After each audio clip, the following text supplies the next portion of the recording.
주류 가치와 활용 방안에 대한 그 발표가 네 분이 계실 거고, 그 다음에 발표가 끝난 다음에 토론을 하도록 하겠습니다.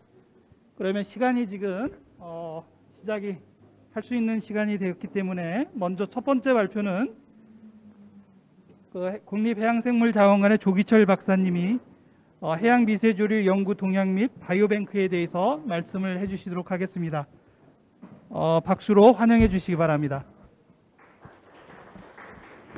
발표 시간은 20분인데 제가 15분이 되게 되면은 손을 한번 흔들어 드리겠습니다. 네. 발표를 부탁드립니다. 예, 안녕하십니까. 저는 국립해양생물자원관 유전자원실에 근무를 하고 있는 조기철이라고 합니다. 제가 오늘 발표드릴 내용은 해양미세조류 연구 동향과 그리고 바이오뱅크에 대한 내용입니다. 저 이후에 연사분들께서 산업 동향에 대해서 잘 말씀을 해주실 거기 때문에 저는 최근에 많이 진행이 되고 있는 그런 연구 동향에 대해서 말씀을 드릴 예정입니다. 발표 순서는 먼저 해양바이오 산업과 미세조류의 중요성에 대해서 말씀을 드리고, 그리고 연구 동향과 바이오뱅크 소개 순으로 진행을 하겠습니다.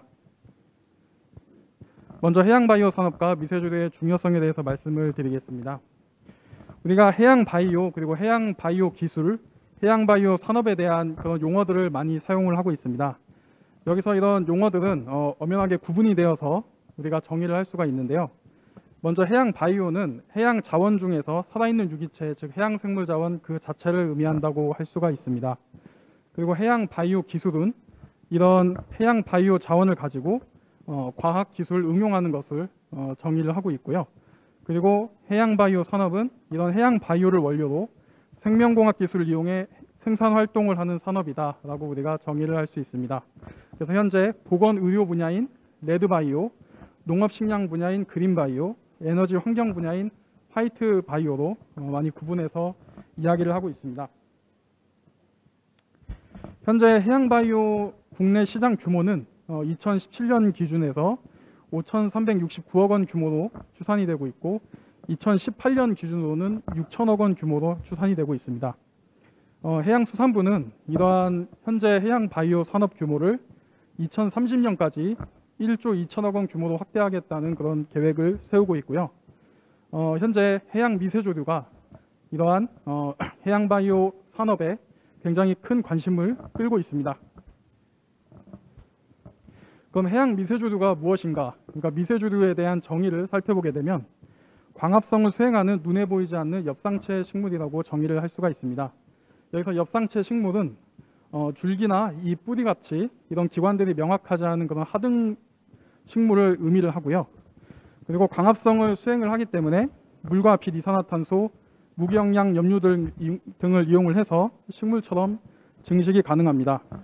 그리고 대기 중 산소의 50% 이상을 생산하는 생태계 1차 생산자이기도 하고, 유기탄소를 공급을 해서 생태계를 순환시키는 굉장히 중요한 역할을 담당을 하고 있습니다. 그리고 분류군과 생활사가 매우 다양하고 현재 약 20만에서 80만 종이 지구상에 존재하는 것으로 추정이 되고 있고, 약 5만에서 6만여 종의 미세조류가 발견된 상황입니다. 여기 그림에 보시는 것처럼 미세조류는 굉장히 다양한 모양과 형태를 가지고 있고요. 우리가 박테리아라고 부르는 원핵 생물을 포함을 해서 다양한 분류군의 진핵 생물까지 굉장히 넓은 분류군을 포함을 하고 있습니다. 이런 미세조류는 우리가 여름철에 흔히 볼 수 있는 녹조나 적조 등을 일으켜서 수산업에 피해를 주기도 하지만, 우리가 바이오 리파이너리 공정을 이용을 하게 되면 인간이 필요로 하는 바이오 연료라든지 아니면 다양한 제품들을 생산하는 데 활용이 될 수 있기 때문에 이렇게 양면성을 가지고 있다고 할 수가 있고요. 그리고 이런 공정들을 이용을 해서 바이오 연료, 화장품, 의약품과 같은 굉장히 다양한 소재를 생산하는 데 응용이 될 수가 있습니다. 그럼 미세조류가 주목받는 이유는 무엇인가? 그에 대해서 간단히 말씀을 드리면, 가장 먼저 다양한 환경 이슈에 대응이 가능하기 때문이다라고 이야기를 할 수가 있는데요. 여기 표에 보시는 것처럼 월드뱅크에서 최근에 조사한 자료에 따르면 우리나라가 7번째로 이산화탄소를 가장 많이 배출하는 국가로 최근에 꼽히기도 했습니다. 따라서 우리나라도 이런 이산화탄소 저감을 위해서 많은 노력을 기울여야 되는 상황인데요. 우리가 미세조류 같은 경우 대기 중에 CO2를 저감할 수 있기 때문에 이러한 산업을 발전시킨다면 지속가능 산업 소재로 활용이 가능하다, 이런 장점을 가지고 있습니다. 두 번째로는 미세조류 세포 내에 우리 인간이 필요로 하는 굉장히 다양한 고부가 물질들이 들어있기 때문에 주목을 받고 있다, 이렇게 말씀을 드릴 수가 있습니다. 여기 그림에서 보시는 것처럼 우리가 미세조류 바이오매스를 추출을 하게 되면 카로테노이드나 폴리페놀과 같은 이런 굉장히 다양한 고부가 물질과 그리고 이 바이오매스 자체도 우리가 사료라든지 다양한 그런 산업에 활용을 할 수가 있는데요. 실제 이런 물질들과 바이오매스들은 다양한 제품으로 출시되어 판매가 되고 있는 상황입니다. 다음으로는 미세조류가 주목받는 이유는 육상자원과 대비했을 때 면적당 높은 생산성과 식량 문제를 일으키지 않는다는 장점을 갖고 있기 때문인데요. 여기 표에 보시는 것처럼 미세조류가 다른 작물들에 비해서 굉장히 높은 단위 면적당 오일 생산성을 나타내는 것을 확인을 할 수가 있습니다. 그리고 이런 작물들의 경우에는 우리가 식량으로 활용을 하고 있기 때문에 이것을 바이오 산업에 활용을 하게 되면 여러 가지 식량 문제를 일으킬 그런 소지가 있습니다. 하지만 미세조류는 그런 식량 문제를 일으킬 소지가 없기 때문에 최근에 관심을 받고 있다, 그렇게 말씀을 드릴 수 있습니다. 따라서 미세조류 시장 규모는 지속해서 성장을 해가는 중이고요. 2018년 기준 약 17억 달러 규모로 그렇게 형성되어 있던 미세조류 시장이 약 2027년이면 27억 달러 규모로 성장을 할 것이다, 이렇게 현재 예측이 되고 있습니다. 다음으로는 미세조류 연구 동향에 대해서 말씀드리겠습니다. 이러한 미세조류 산업화에는 몇 가지 제한점들이 있다고 할 수가 있는데요. 첫 번째로는 여전히 낮은 바이오매스 생산성과 고부가 물질 생산성을 들 수가 있습니다. 따라서 우리가 이런 생산성을 높이기 위한 다양한 연구가 필요한 상황이고요. 그리고 미세조류 수확 시에 비용이 굉장히 높게 발생한다는 그런 제한점이 있습니다. 예전 연구에 따르면 우리가 어떤 물질을 생산을 했을 때 미세조류의 그 수확에 발생하는 비용이 약 40% 정도 든다, 이런 보고가 있었고요.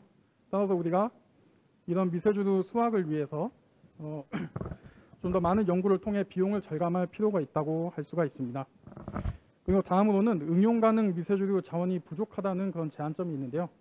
이게 무슨 말씀이냐면 우리가 현재 산업적으로 응용하고 있는 미세조류는 클루렐라, 스피룰리나, 드나리엘라 이런 몇 가지 종에 한정되어 있습니다.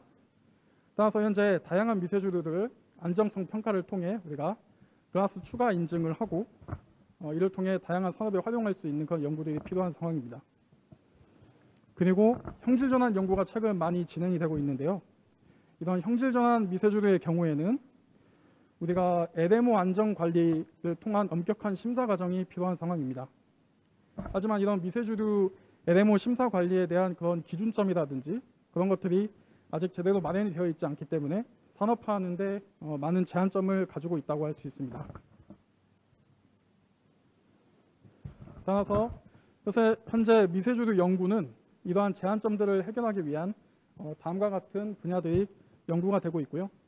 오늘 이 자리에서는 시간이 짧기 때문에 이 모든 연구 분야를 다 말씀을 드리진 못하고 몇 가지 대표적인 그런 연구 분야에 대해서 말씀을 드리겠습니다. 첫 번째로 스트레스 생리에 관한 연구인데요. 우리가 미세조류를 잘 배양이 되지 않는 그런 스트레스 조건 가운데 배양을 하게 되면 생산성은 떨어지지만 우리가 원하는 그런 고부가 물질들은 많이 축적이 되는 그런 현상들이 있습니다. 따라서 우리가 미세조류 이런 생리학적인 기법을 통해서 어떻게 하면 생산성과 고부가 물질의 그런 생산성을 동시에 높일 수 있을까, 이런 거에 대한 연구가 현재 많이 진행이 되고 있는 상황이고요. 그래서 여기 오른쪽에 보시는 것처럼 다양한 스트레스 상황에서 우리가 최근에 많이 연구가 되고 있는 고부가 물질인 카로테노이드의 생산성이 굉장히 증가하는 것을 확인을 할 수가 있습니다. 다음으로는 미세조류 배양에 관한 연구인데요. 우리가 미세조류 배양의 경우에 세 가지 조건으로 보통 이야기를 많이 하고 있습니다. 첫 번째는 빛과 이산화탄소를 공급을 해서 키우는 그런 광배양 조건이 있고요. 그리고 암 조건에 유기탄소를 공급해서 키우는 그런 타가영양 배양 조건이 있고, 그리고 광과 유기탄소를 동시에 공급을 해주는 이런 혼합영양 배양 조건이 있습니다. 이렇게 다양한 배양 조건들을 이용해서 현재 미세주류의 배양을 어떻게 하면 최적화하고 바이오매스 생산성을 높일 수 있을지 이런 거에 대한 연구가 현재 많이 진행이 되고 있는 상황이고요. 그리고 우리가 대량 배양을 하게 될 때 5개에서 대량 배양을 하게 될 경우 레이스웨이 폰드와 같은 이런 오픈 폰드 시스템을 운영하는 경우와, 그리고 광생물 배양기 시스템을 제작해서 그렇게 운영하는 경우가 있습니다. 따라서 이런 배양 시스템을 어떻게 디자인해서 우리가 미세주류를 많이 생산할 수 있을 것인가, 이런 거에 대한 배양 연구가 많이 진행이 되고 있습니다.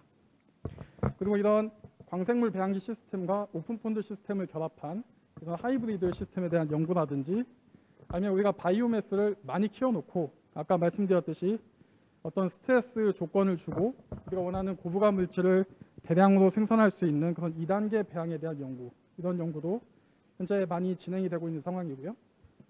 그리고 미세주류와 상호작용을 하는 그런 박테리아에 대한 그런 연구들, 그리고 그런 박테리아와의 공배양을 통해서 우리가 원하는 바이오매스라든지 아니면 어떤 하수 처리를 효율을 높인다든지 이런 연구들도 많이 진행이 되고 있습니다.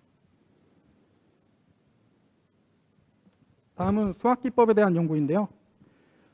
우리가 미세주류 수학을 할 때 아까 굉장히 많은 비용이 발생한다고 말씀을 드렸는데, 따라서 이 미세주류를 우리가 응집을 시키게 되면 미세주류를 배양 후에 침전을 시켜 간단하게 회수를 할 수 있기 때문에 이런 어떻게 하면 응집을 할 것인가, 이런 거에 대한 연구도 많이 진행이 되고 있습니다. 그래서 이제 화학 응집제, 우리가 대표적으로 키토산과 같은 또는 알루미늄 클로라이드와 같은 이런 제재들, 이런 것들을 개발하는 연구들이 많이 진행이 되어 왔고요. 그리고 생물학적으로 응집을 시키는 그런 다른 미세주류 응집 연구라든지 아니면 박테리아와의 상호작용에 의한 응집이라든지 이런 생물 응집 연구도 많이 진행이 되어 왔습니다. 그리고 미세주류를 정전기적 인력을 이용을 해서 우리가 수학을 하는 미세주류 수학용 정극이라든지 아니면 필터 시스템에 대한 연구들, 이런 연구들도 수학 기법을 연구하는 그 분들이 많이 진행을 하고 있는 상황입니다.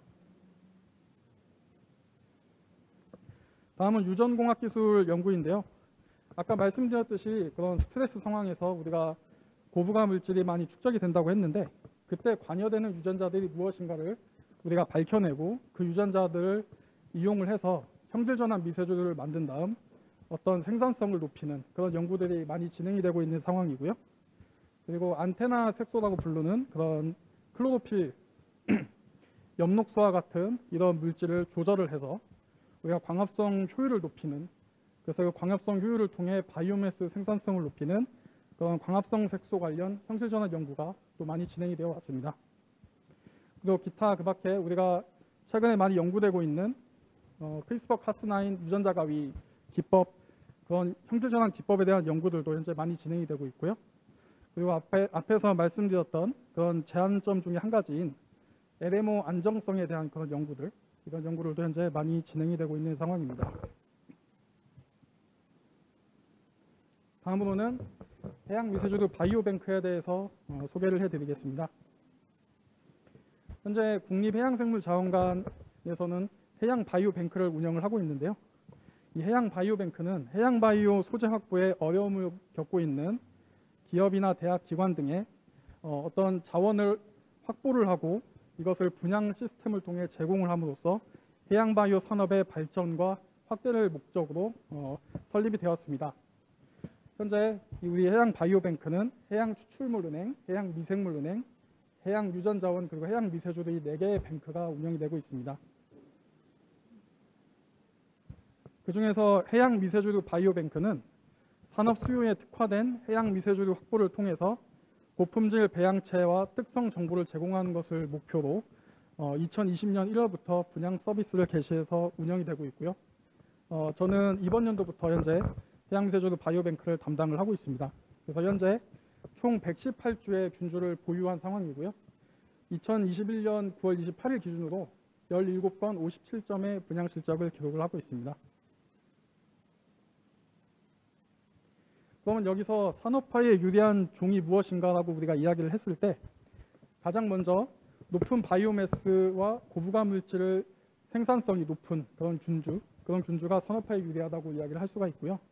두 번째로는 아까 말씀드렸던 종속 영양 성장, 타가 영양 배양이라고도 하는데 이런 타가 영양 성장이 가능한 종이 산업화에 유리하다고 할 수가 있습니다. 그 이유는 이렇게 타가 영양으로 배양을 하게 될 경우에 기존의 박테리아를 키우는 그런 발효기에 바로 적용이 가능하기 때문입니다. 그리고 이런 타가 영양 배양 조건을 이용을 해서 배양을 하게 되면 기존에 우리가 광배양을 통해서 얻는 미세조류에 비해서 10배 이상의 그런 바이오매스가 높게 나타나는 현상이 있는데요. 그래서 이 종속 영양 성장이 가능한 종들이 산업화에 유리하다고 이야기를 할 수가 있습니다. 그리고 그 밖에 아가 플레이트 등의 보관이 편리해서 장기 종보존에 유리하거나 환경 저항성을 갖거나 아니면은 스스로 배양 후에 침전이 되는 그런 자체 응집이 가능한 종들이 산업화에 유리한 종의 특성이라고 이야기를 할 수가 있고요. 이런 종들을 분리를 하기 위해서 현재 해수나 염전, 하구, 조수웅덩이 등과 같은 다양한 곳에서 해양 시료를 채집을 하고 순수 분리와 동정을 진행을 하고 있습니다. 그리고 다양한 장비들을 이용을 해서 최적 배양 조건과 고부가 색소 그리고 유용 지방산 등을 분석을 해서 DB화시키고 있는 그런 작업을 진행을 하고 있고요. 그리고 그렇게 확보된 균주들은 여기 보시는 것처럼 액침 배지, 평판 배지, 삼연 배지 형태로 현재 뱅크에 보존을 하고 있습니다. 그리고 이렇게 보존은 현재 저온 균주 보존실과 균류 배양실 이 두 가지 조건에서 키우고 있는데요. 우리가 이 저온 균주 보존실에 배양을 하는 이유는 미세조류를 좀 더 장기적으로 보존을 하고 관리를 잘 하기 위해서 현재 저온 균주 보존실에 배양을 하고 있습니다. 그리고 기타 우리가 실험을 하거나 아니면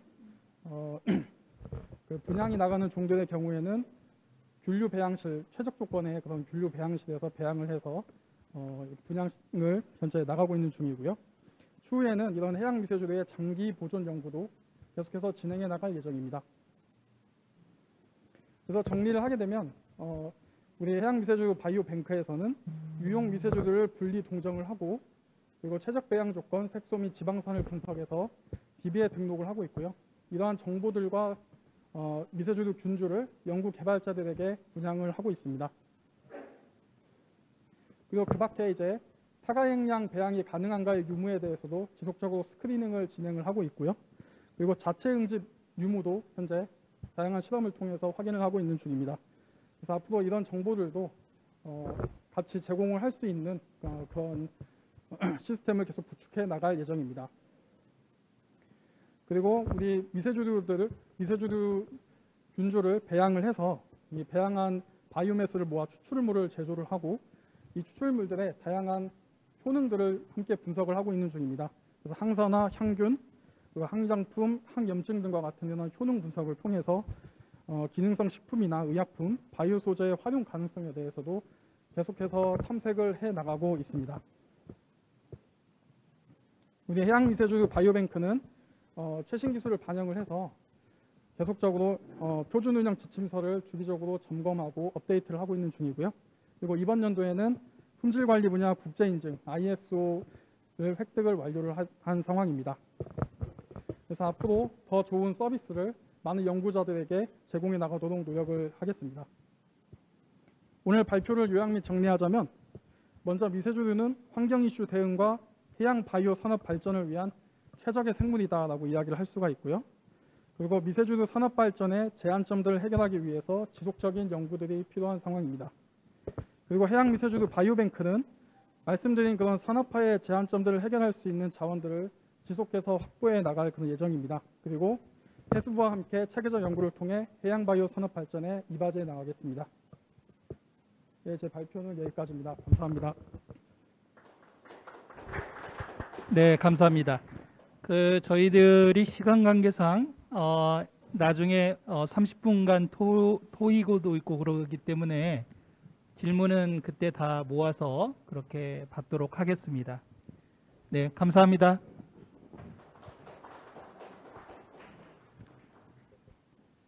다음은 CJ제일재단 김지영 부장님께서 해양 미세조류 산업화 동향 식품 부분에 대해서 말씀을 해주시겠습니다.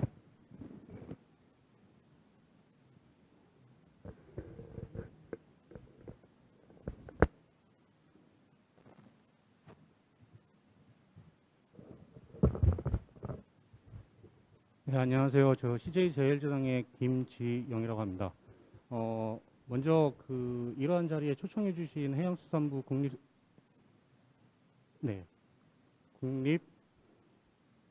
갑자기 생각이 안 나네요. 네, 어제까지 오전까지 갔다 왔는데 마빅과 그리고 해양바이오 포럼 학회 측에 감사의 말씀 드리고 소개해 주신 정혜준 교수님 감사드립니다. CJ제일제당에서 미세조류를 하는 거에 대해서는 아시는 분들이 별로 없으실 거라 생각을 합니다. 미세조류를 시작한 지는 약 한 5년 정도 됐고요. 2017년도에 처음 시작을 했습니다.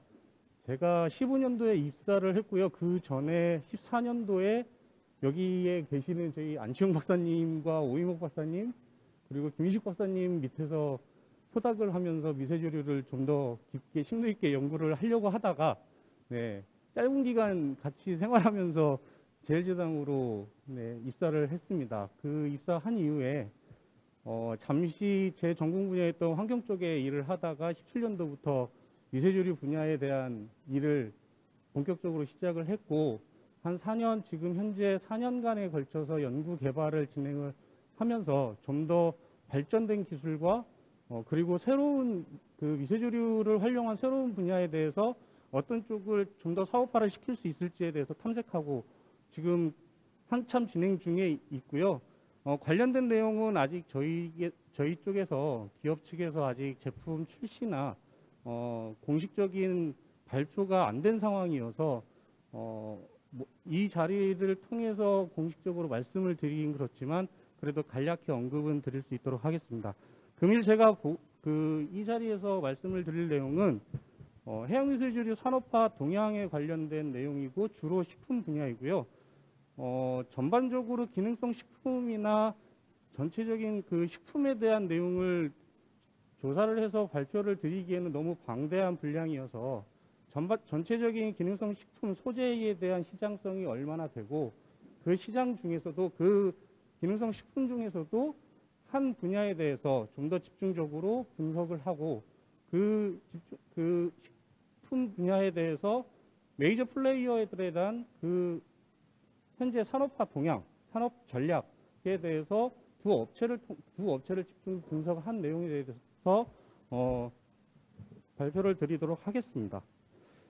네, 우선 CJ 바이오에 대해서는 간략하게 좀 말씀을 드릴게요. 저희 CJ 제일제당은 식품 부문과 바이오 부문으로 나눠져 있고요. 연매출 약 10조 정도 되고 있습니다. 바이오 부문은 약 한 3조 정도 되고 있고, 영업이익은 한 3조 정도, 3천에서 4천억 정도 수준입니다.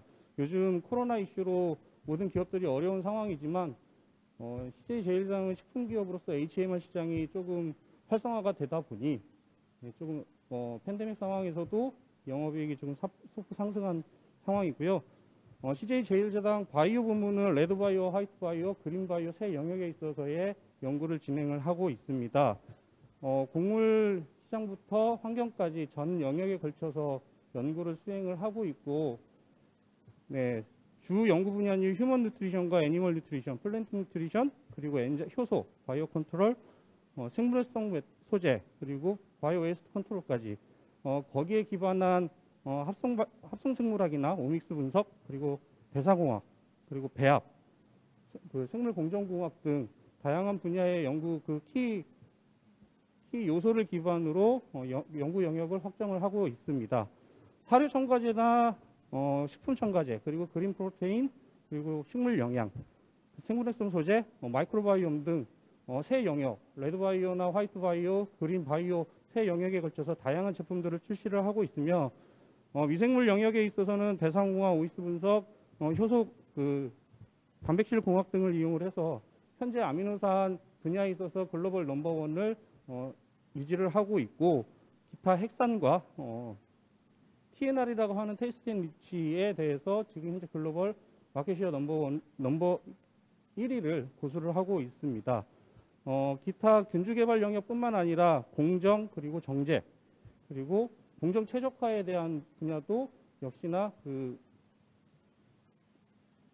키 핵심 분야로서 그 연구 역량을 가지고 있고요. 향후 지금 그 4차 산업 시대 그리고 더 나아가서 저희가 이제 추구하고자 하는 방향은 역시나 디지털 트랜스포메이션을 기반으로 한 AI 기반의 그 자동화 R&D 플랫폼을 구축을 하고 있고, 현재 그 키 이슈가 되고 있는 바이오 파운드리를 구축을 함으로 인해서 좀 더 빠르고 경제적인 효율적인 그 균주 개발 시스템을 구축을 하고 있습니다. 이러한 여러 가지 균주 개발 시스템을 기반으로 현재 미세주류 분야뿐만 아니라 다양한 그 균주 플랫폼을 확장을 하고 있고요. CJ제일제당에서의 그러한 미세주류 균주 개발은 미래 대체 소재로서의 영역을 확고하고자 연구 개발을 진행을 하고 있습니다. 그러면 이번 저희 세션에서 제가 그 발표를 드리고자 하는 그 해외 글로벌 시장에 대해서, 식품 시장에 대해서 어떠한 동향을 가지고 있는지에 대해서 말씀을 드리겠습니다.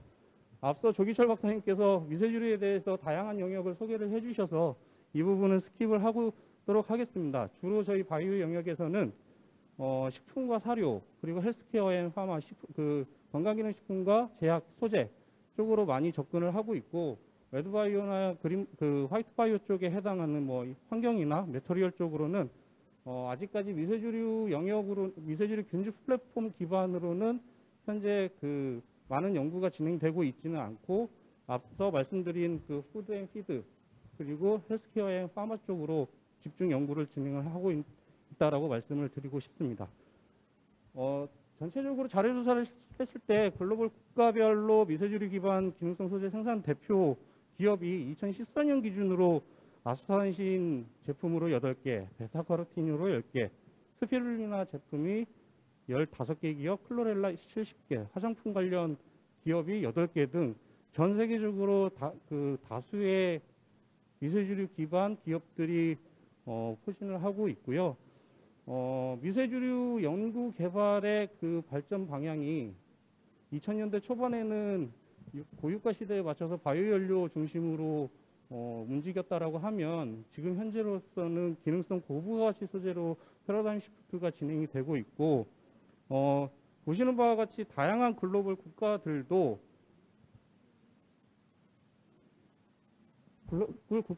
푸드나, 그리고 푸드 중에서도 기능성 소재인 DHA, EPA, 카로테놀, 아스타산신과 같은 기능성 소재 쪽으로 많은 연구들을 진행을 하고 있는 것으로 조사가 되고 있습니다. 현재로서도 오메가3와 같은 기능성 소재는 좀 더 시장이 확장되고 있는 측면에서 다양한 기업들이 진출을 하고 있고요. 이와 관련돼서 저희 기업에서도 이쪽 분야로 좀 더 딥하게 연구를 진행을 하고 자료조사를 실시를 함으로써 금일 제가 보고 드릴 내용은 주로 오메가3와 관련된 내용으로 집중 분석을 해드리도록 하겠습니다. 미세주류율의 기능성 소재의 마켓 사이즈는 2018년 1.7 빌리언 달러인데 2027년에 2.7 빌리언 달러. 상당히 큰 금액으로 성장 가능성이 있고, 연평균 성장 5%이고요. 이 기능성 소재 가운데 건강기능식품 사기 시장 규모는 2025년 2.3조 규모로 추정이 되고 있습니다. 국내 오메가3 시장은 2018년 기준 1,100억 원 수준으로 글로벌 시장에 비해서는 약 그 적은 규모이지만 지속적으로 성장하고 있는 시장이고요. 미세주류율의 식품용 소재의 글로벌 메이저 플레이어는 여기에 명시한 것 같이 DSM, 코비온, 그리고 바스프, ADM, 그리고 후지케미칼, 심리스, 그리고 국내의 기업 중에 하나인 대상이 주요 메이저한 플레이어로 자리를 하고 있습니다. 각각의 그 플레이어들의 그러한 미세주류의 사업 영역을 살펴보시면 푸드 앤 피드, 그리고 오메가3 아스타산신, 주로 기능성 소재 쪽에 많이 사업 영역을 추진하고 있고요. 심리스 같은 경우에는 푸드, 피드, 코스메틱, 파마와 같은 다양한 분야에 걸쳐서 다양한 제품을 출시를 하고 있습니다. 대상 또한 식품과 사료 쪽에 다양한 제품을 출시를 하고 있고요.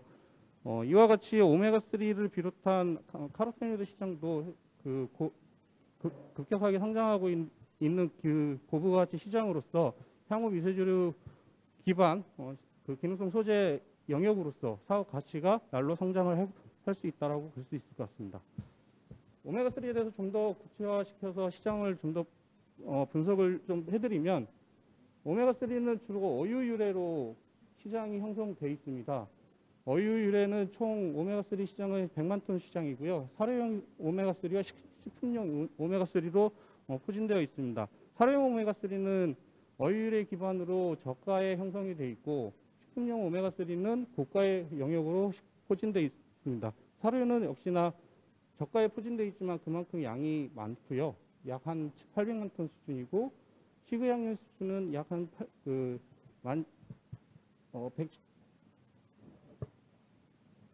17만 톤 수준에 있고요. 이 17만 톤 수준에 오메가3, 그 미세조류 유래 오메가3가 약 한 6천 톤에서 7천 톤 정도 포함되어 있습니다. 전체 글로벌 2018년 기준으로 글로벌 마켓 사이즈는 약 한 4.2조 가량 되고 있고요. 이게 연평균 성장률이 약 한 7% 수준인데 한 가지 그 고려해야 될 그 사항은 어유유래이다 보니까 지금 현재 FAO나 기타 글로벌 그 규제 기관에서 어획량을 지금 현재 그 어획량을 축소시키고 있는 상황에서 웰빙 시대다 건강기능식품의 수요가 늘어남으로 인해서 오메가3의 수요는 급격하게 증가를 하고 있습니다. 공급이 줄어드는 반면에 수요는 증가를 함으로 인해서 그 시간이 지날수록 갭은 더 커지고 있고요. 그 갭을 무엇으로 대체를 할 것이냐. 그 갭을 충족시킬 수 있는 방안은 미세조류로부터 유래하는 식물성 오메가3가 그 답으로 대체원으로서의 그 솔루션을 찾을 수 있고요. 그래서 식품용 오메가3 시장은 노인 인구 및 성인병 증가로 건강기능식품 내 오메가3 수요가 지속적으로 성장한다라는 보고가 있고 연평균 성장률이 10% 이상으로 보고되고 있습니다. DSM과 바스프 등 대형업체에서 주로 어유유래 제품으로 시장을 선점하고 있고 식물성 오메가3는 친환경 그리고 비건 소재로서의 마케팅 그리고 어유 제품비 1.5배에서 2배 수준의 고가의 프리미엄 그리고 비건 고객 대상으로 공급을 현재 추진을 하고 있고 식품용 시장은 DSM이 독보적으로 글로벌 넘버원 시장을 리딩하고 있습니다. 현재 식품용 시장은 20년 기준 8.7만 톤으로 3.3조 원 시장으로 연평균 성장이 10.2%이고요. 지역별로는 북미, 유럽, 아시아 순으로 조사가 되고 있고 카테고리별로는 건식, 기능식, 영유아식 순으로 북미 건식 중심으로 시장이 형성되어 있습니다. 대부분 어유유래 제품이나 시장 환경 변화로 식물성 미세조류 오메가3 제품이 초기 시장 형성 단계로 지속적으로 고성장하고 있는 상황이고 DSM과 바스프, 오메가 프로테인, 카페니카 같은 그 업체들이 주로 마켓 쉐어를 88%를 차지하고 있습니다. 그 외에 크로다나, 클로버 코퍼레이션, 노르딕, 에팍스나, 블랙모어스 같은 B2B나 B2C를 통한 오메가3 사업이 현재 확장 중에 있고요. DSM 같은 경우에는 확장 중에 있습니다. 비건 오메가3 B2C 주요 업체 대부분 유럽과 북미산 대형 브랜드 원료를 사용을 하고 있습니다. 국내 및 북미 모두 원료 원산지 및 브랜드를 마케팅 포인트로 활용을 하고 있고요. 중국산 원료, 중국에서도 많은 카비오나 킹덤이나 광저우 같은 여러 업체들이 오메가3 유래 미세조류 유래 오메가3를 생산을 하고 있지만 중국산 원료는 미사용하고 있는 게 현재의 추세 트렌드이고요. 국내는 원료 원산지 및 브랜드, 특히나 셀트리온에서 최근 그 오메가3 제품을 생산을 했고 DSM사의 라이프 오메가라는 그런 제품, 미세조류 유래 오메가3 제품을 원료 물질로 사용하여 제품을 출시를 하고 있습니다. 종근당 또한 DSM 제품을 사용을 하고 있고요. 그 외에 유한양행이나 여러 업체들이 지금 현재 DSM 및 여러 미세조류 유래 오메가3를 기능성 식품으로서 지금 사용을 하고 있습니다. 네, 그렇다면 그 앞서 말씀드린 바와 같이 미세주류 유래 오메가3를 생산하는 주요 업체들 중에 그러면 DSM과 두 업체, DSM과 코비온을 어떤 식의 사업 영역을 확장하고 오메가3 영역에 있어서 미세주류 유래 오메가3를 어떤 식으로 테이크하고 확장시켜 나가고 있는지에 대해서 벤치마킹한 결과를 말씀을 드리면 DSM은 네덜란드 국영기업입니다. 다양한 소재들을 연구 개발하고 제품으로 출시를 하고 있고요. 네, 인원이 2만 5천 명입니다. 헬스 앤 뉴트리션 매터리얼 소재를 주요 사업군으로 하고 있고요. 비타민과 카로티노이드, 뉴트리셔널 리피드, 피드 엔자임 등 다양한 그 스페셜티 제품군을 활용을 하고 있습니다. DSM이 참 재미있는 점이 미세주를 하시는 분들은 많이 아시겠지만 오메가3 미세주류 유래 오메가3 제품의 원천인 와텍 바이오 사이언스를 2010년도에 1.2 빌리언 약 한 우리 돈으로 1조 2천억 주고 인수를 했습니다. 2010년도에 미세주류 유래 오메가3가 그렇게 큰 상황이 있지 않을 시기에도 거액을 주고 기업을 인수를 했고요. 지금 현재 그 기반 하에 대량 생산 체제를 구축하고 있는 에보닉과 50대 50의 합자 회사를 만들었습니다. 베라마리스라고 2017년도에 합자가 됐고요. 2019년도에 에보닉 그 미국 네브라스카 공장 에보닉 공장에서 대형 규모의 대량 생산을 지금 현재 하고 있고 그 시장을 선점을 하고 있는 상황입니다. 그만큼 미세주류 유래 오메가3 시장이 좀 더 캐파가 커지고 있는 상황이고요. 앞서 말씀드린 바와 같이 DSM은 연구소를 30개 이상 운영을 하고 있고 박사과정 졸업 대상으로 어워드를 운영을 하고 있고 미세주류 유래 오메가3 제품 포트폴리오를 강화를 하고 있습니다. 파란색으로 파란색 볼드체로 가고 있는 부분이 미세주류 유래 오메가3 제품으로서 다양한 제품군을 확보를 하고 있고요. 네, 코비온 또한 여기 계신 분들은 다 알고 있는 솔라자임이라는 회사를 다 알고 계실 겁니다. 바이오연료 유래 그 미세주류를 그 스타트업으로 갔다가 식품용 오일 시장으로 갔다가 테라비아로 테라비아로 그 변경을 했고요. 테라비아로 그 사명을 바꾸면서 미세주류 유래 오메가3 사업을 시작을 했습니다. 하지만 미세주류 오메가3 사업이 크게 그 수익성이 나지 않음으로 인해서 코비온사가 2017년도에 테이크를 하면서 토탈코비온에서 미세주류 오메가3 사업을 시작을 했습니다. 알가프라임이라는 제품을 중점적으로 팔고 있고요. 펫푸드 시장이나 연어사료 시장을 중점적으로 타겟을 하고 있습니다. 이 또한 연구소 기반으로 글로벌 차별화 기술 플랫폼을 보유를 하고 있고 알가프라임이나 알가프루, 알가비아, 알가와이즈와 같은 미세주류의 다양한 제품, 식품용 다양한 제품들이 지금 현재 출시가 되고 있는 상황입니다. 테라비아 인수 후에 미세주류 포트폴리오 강화를 위해서 R&D 투자를 집중을 하고 있는 상황입니다. 그 외에 지금 현재 스타트업 중으로서 페트로트럭 기반이 아닌 알가마와 백오브야드 LG사이언스라는 바이아스 같은 스타트업 기업들이 나타나고 있고요. 광배양 기반의 여러 식품용 소재들을 개발을 하고 있고 이러한 업체들을 이 자리에서 보여드리는 이유는 저희 거의 한 60여 개 업체들에 대해서 지금 현재 검토를 하고 있는 상황이고 다양한 식품용 소재들에 대해서 지금 여러 가지 투자적인 측면이나 사업성들을 검토하고 있는 상황입니다.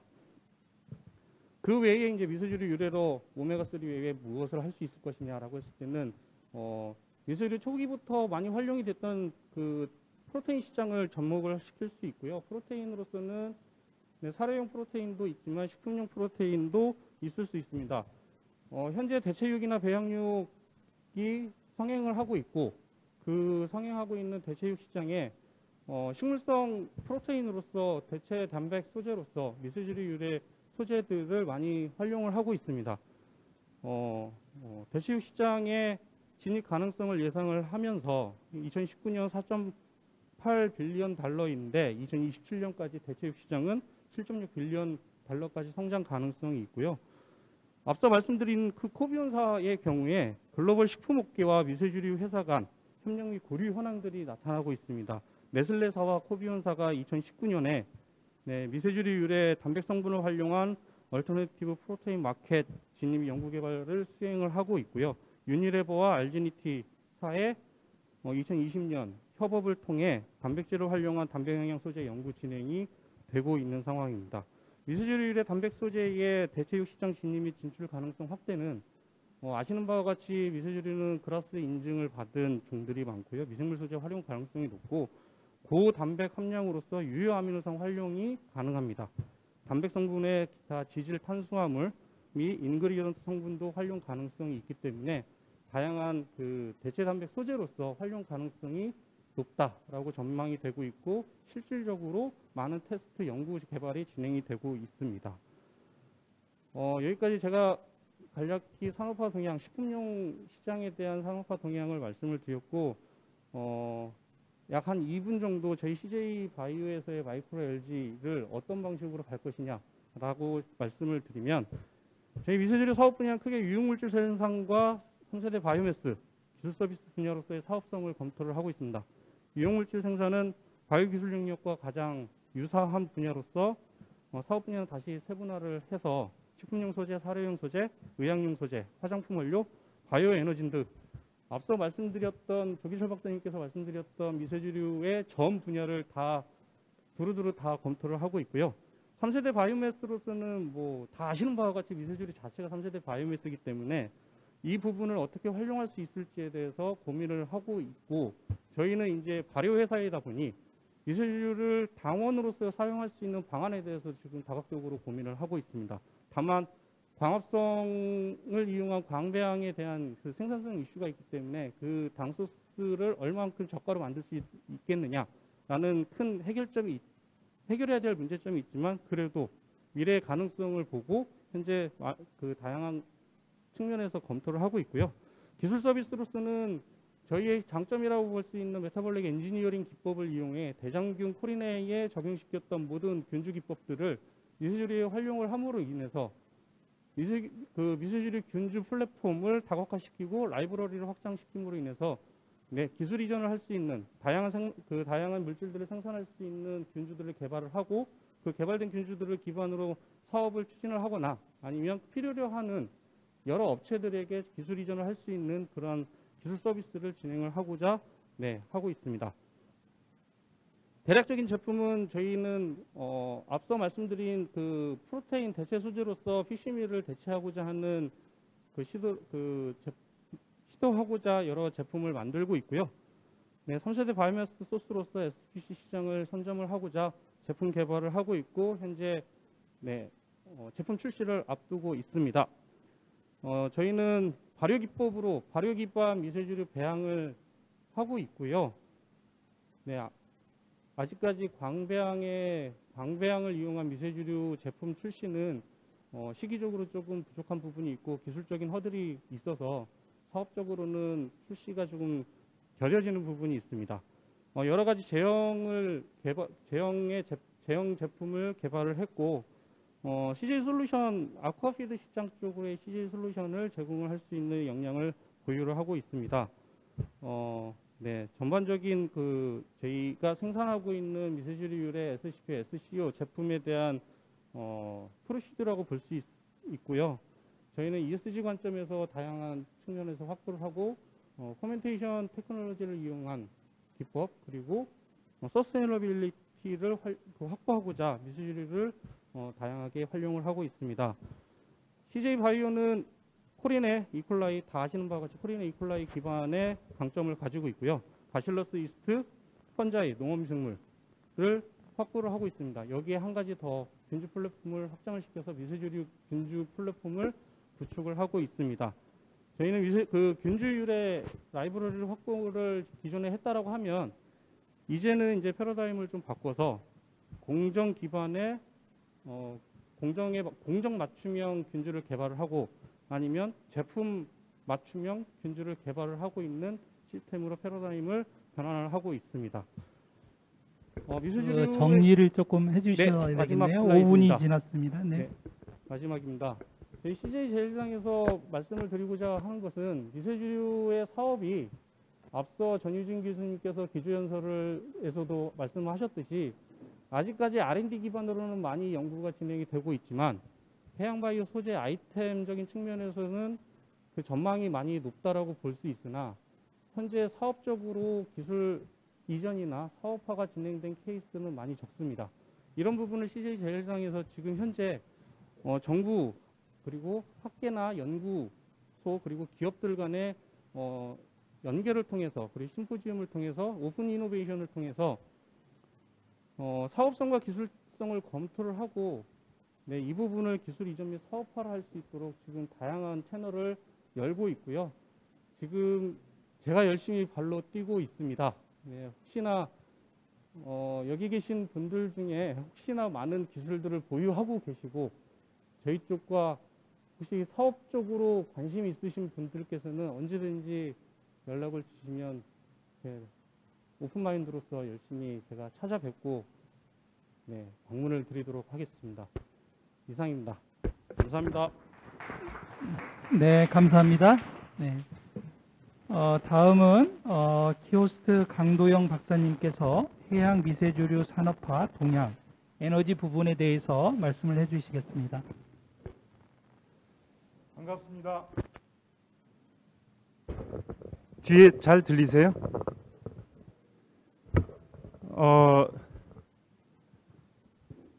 1968년으로 기억을 합니다. 1968년 일본 크로렐라 회사에서 시작됐던 배양기에서 이제 바이오 디젤, 바이오 에탄올 얘기가 시작이 됐고 70년대 초반에 미국에서 아쿠아틱 스피시스 프로그램이라는 ASP 프로그램을 한 12년간 바이오 에너지에 관련된 전반적인 연구를 했습니다. 다만 그때 원유가가 떨어지면서 그 프로그램 자체가 막을 닫았고요. 2007년에 드디어 네이처의 알갈 블룸 어게인이라는 타이틀로 다시 돌아오게 됩니다. 우리나라는 2009년부터 바이오 에너지에 대한 일들을 했습니다.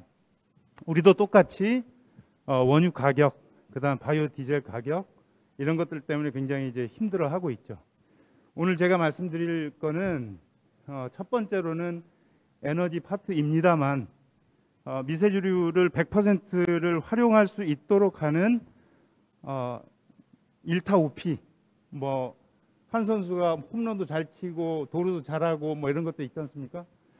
추신수와 같은 전략으로 어떻게 갈 건지에 대한 것들을 후반부에 말씀을 드리도록 하겠습니다. 10년 전입니다. 제가 내리고 싶은데 스피룰리나를 그때부터 계속 먹어왔습니다. 그래서 이렇게 됐는지는 모르겠어요. 많이 늙진 않았습니다.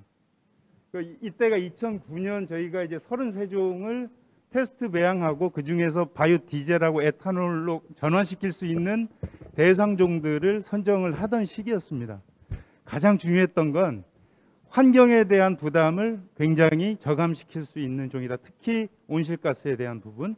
두 번째는 잘 키우고 동일한 면적에서 우리가 상당히 많은 양의 바이오매스를 소싱할 수 있다는 장점이 있었기 때문에 저희가 했던 것이죠. 여기 보시면 바이오매스가 어떤 거를 가지고 구성이 되어 있는지 잘 나타나 있습니다. 카본이 있어야겠고 물이 있어야겠고 여분의 질소와 인만 있으면 세포를 구성할 수 있습니다.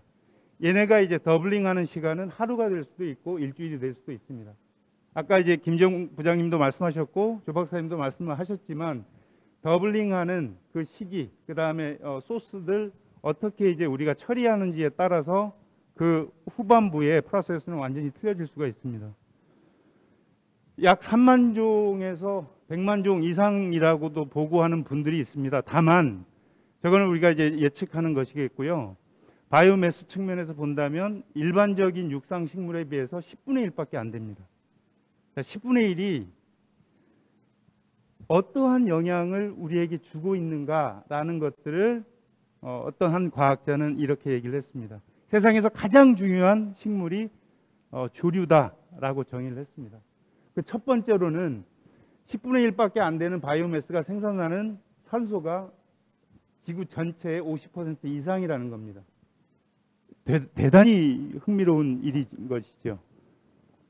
자, 이게 우리를 숨 쉴 수 있게 만들고요. 두 번째는 백악기 때 상당히 많은 양의 이 침전을 통해서 원유가 만들어졌습니다. 파일로제닉 가지고 유전학적인 방법을 가지고 원유의 소스가 조류였다는 것도 밝혔습니다. 그다음 세 번째로는 기초 생산자라는 게 상당히 중요합니다. 여러분들 잘 아시겠지만 회를 먹든 뭐 우리가 게를 삶아 먹든 가장 중요한 거는 얘네들의 가장 기저에 깔려 있는 먹이 생물이 곧 미세조류라는 겁니다. 그래서 우리가 숨 쉴 수 있게 해주고 그다음 먹을 수 있게 해주고 연료로 사용할 수 있게 해주고 최근에는 의약품 원료로까지 쓸 수 있는 것들이 이 미세조류다. 그래서 이 조류가 상당히 중요하다라고 얘기를 합니다. 광합성 기반의 정말로 선진화된 플랫폼입니다. 개체 하나가 상당히 많은 것들을 생산을 하죠. 바이오 수소 같은 경우는 1968년부터 이 연구들을 해왔었습니다. 사실은 제가 앞단에서 말씀을 드렸던 1970년대 초반에 미국에서 상당히 많은 프로그램이 있었다는 것을 말씀드렸던 이유가 그때 연구했던 분들이 전 세계에 퍼져서 지금 미세조류의 산업의 리더들이 되고 계십니다. 근데 수소, 그 다음에 잘 아시겠지만 불포화 지방산 중에서도 오메가3, 그 다음 바이오 디젤, 바이오 에탄올, 그 다음에 천연물, 그 다음에 항산화제 이런 것들을 현재 아주 다양하게 국내 연구진들도 같이 연구들을 하고 있습니다. 그러니까 대사라든가 미세조류가 갖고 있는 아주 근본적인 광합성에 대한 그 지식들을 가지고 이러한 일들을 하고 있기 때문에 매우 소중한 자원으로 갈 수밖에 없는 것이겠죠. 저희 팀 연구에서 본다면 다른 육상작물들에 비해서 이 미세조류가 갖고 있는 온실가스 저감 능력은 탁월합니다. 그러니까 많이 뒷단에서 제가 말씀을 드리겠습니다마는 자기 몸무게의 2배까지도 이산화탄소 저감을 합니다. 지금은 기후 위기고 기후 위기에 대한 대응 시기이기 때문에 사실은 이 미세조류의 가치가 더 커진다라고 볼 수 있겠습니다. 자, 두 번째로는 물 사용량, 그 다음에 토지 사용, 그 다음에 단백질 생산량이 다른 육상작물, 그 다음에 가축 생산에 비해서 훨씬 높기 때문에 에너지 효율이 상당히 높습니다. 또 다른 하나는 숨어있는 단가는 없는가라고 이제 볼 수 있는 것이겠죠. 히든 코스트라고 보통 얘기를 합니다. 여기에 나와 있는 것들은 프로세스 하는 동안 독성이 거의 없게 나오고요. 그 다음에 의료 비용이 없고, 그 다음에 산림을 파괴하거나 물을 더럽히게 하는 것들이 일반 육상작물이나, 그러니까 농사를 짓는 육상작물이나 축산에서 나오는 것보다 훨씬 낫습니다. 그 다음에 우리가 이제 청소 비용이라고 보통 얘기하는데 환경을 정화하는 비용도 상당히 낮고요.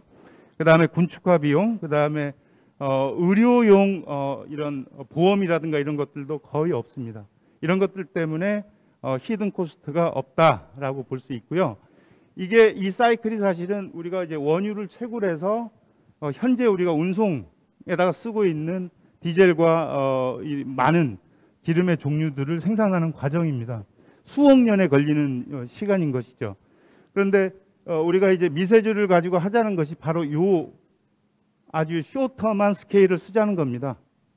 전반부에 말씀드렸듯이 하나가 2개가 되는 더블링 타임, 그 다음에 단위 면적당 생산성 이런 것들을 적극적으로 활용한다면 이산화탄소 저감뿐만이 아니라 에너지 생산에도 굉장히 큰 달성률을 보일 수가 있을 것이다.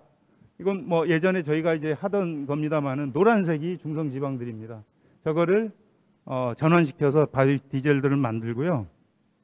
저희가 2009년에 육상 타입의 바이오 리액터 오픈 레이스웨이 폰드를 처음 만들어서 이렇게 바이오 디젤을 이렇게 만든 경험이 있었습니다. 이렇게 운행도 한번 해봤었고요. 이때부터가 사실은 굉장히 중요한 타이밍이었습니다.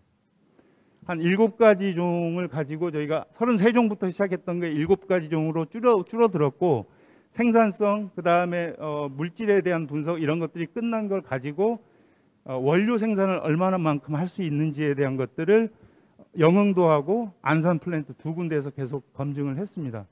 뒤에 앉아 계십니다만 인하대학교의 이철규 교수님하고 같이 저희가 이제 7년 정도를 해왔는데 가장 중요한 거는 얼마만큼 많이 생산할 수 있느냐. 이거는 곧 원유입니다. 원유를 얼마만큼 채굴할 수 있느냐. 네, 그거에 대한 정의들을 많이 저희가 해왔고요.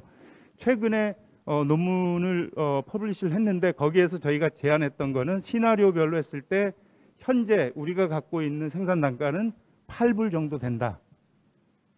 라고 이제 저희가 이제 보고를 드렸습니다. 그러니까 8불이면 하와이에 있는 사이아노텍이 7불 정도 됩니다. 지금 상용화돼 있는 게. 그런데 이제 저희가 이제 한 60평 정도에서 저 정도 달성을 한 거니까 사실은 희망이 상당히 보이는 그런 자료 중에 하나라고도 볼 수 있겠습니다.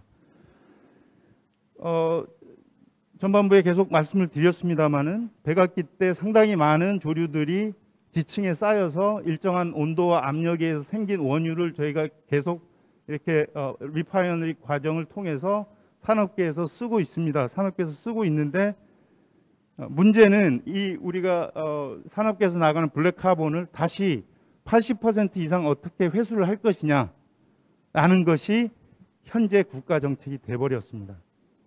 2030년까지 어느 정도는 우리가 달성을 해야겠죠. 자, 동영상을 한번 보시겠는데 1800년대 후반부터 최근까지의 온실가스의 그 상황입니다. 대기에 있던 것들이 우주로 나가질 않죠. 얼마만큼 현재 최근에 쌓이고 있는지 한번 보십시오. 90년대 중반부터 상당히 심각해지기 시작합니다.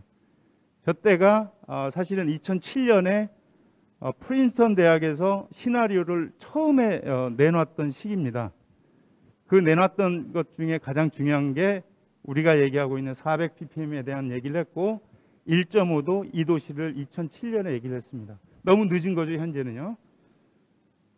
자, 그러면 누가 제일 많이 뿜고 있는지 한번 보시죠. 이 겨울철입니다. 아프리카에서 불 났을 때 온실가스가 지구상에서 어떻게 이제 이동하는지에 대한 그림이고요. 2006년 10월부터 12월까지 온실가스를 대량으로 방출하는 지역입니다. 미국, 유럽, 중국입니다. 우리 기후 악당이라고 얘기하는데 이 정도는 돼야 악당이 됩니다. 그러니까 동쪽으로 계속 오는 이유는 지구가 자전하기 때문인데 우리나라는 보이지 않을 정도로 저렇게 심각한 수준입니다. 자, 그래서 팬데믹 이후에 이산화탄소가 어떻게 돼 있는지 한번 봤는데 어떤 분들은 저감됐다 그러고 어떤 분들은 더 증가했다라고 얘기를 합니다. 그런데 23ppm이 더 증가했다라고 보고 있고 북위도에서 중위도로 지금 내려와 있는 것들을 보십니다. 이게 뭔지 아시겠습니까? 네, 식물이 광합성하는 기공입니다. 아주 재미난 결과가 있었는데 2012년에 이건 재미난 거라고는 볼 수 없겠습니다. 2012년에 퍼블리시되어 있는 걸 보면 이산화탄소, 그러니까 온실가스가 1이 있을 때랑 2가 있을 때랑 비교를 했는데 1이 있을 때는 이렇게 열려 있습니다. 근데 2가 되면 닫아버립니다. 밑에 있는 그림처럼. 그러니까 지금 식물도 지금 내 사이클 수준이면 충분하다라고 인지하고 적응하려고 노력하고 있는 시기라는 겁니다. 그럼 굉장히 많은 양이 한꺼번에 온실가스가 증가하는 상황에서 식물이 전부 다 이산화탄소와 온실가스를 제거할 수 있을까라는 믿음은 사실은 없어지는 거죠. 보통 이러한 수식 가지고 이제 이산화탄소 얼마만큼 고정을 시키는지 저희가 수식을 가지고 보통 얘기들을 합니다. 상당히 많은 연구에서 이산화탄소 저감을 어떻게 하고 어느 정도나 된다. 하루에 리터당 얼마만큼 된다라는 보고들을 많이 하고 있습니다. 그러니까 사실은 에너지가 되건 소스가 되건 카본을 가지고 전부 다 세포 내에서 세포 공장에서 만들어내는 과정이기 때문에 이산화탄소를 계속 말씀을 드리는 겁니다. 크로렐라 같은 경우에 1g 정도가 됩니다.